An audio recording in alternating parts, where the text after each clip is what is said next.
I'm Emily, I work for Groundwork and I've been here today at Veg Fest. The Groundwork East team arrived at St Teresa's Primary School several hours early to set up for the event.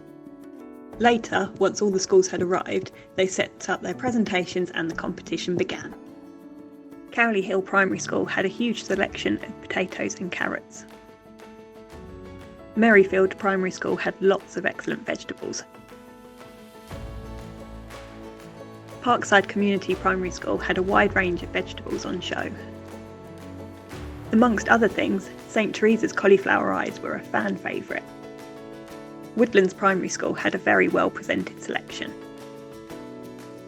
The judges sat down to discuss the winners of each category. And finally, I presented the awards to all the winners. Over the past few months, they've all been running their own gardening clubs and getting involved, learning how to grow their own food, and have grown lots of different fruits and vegetables. Today they've come together and brought along a selection of the stuff that they've grown, entered that into a competition and had a really fun afternoon celebrating their achievements.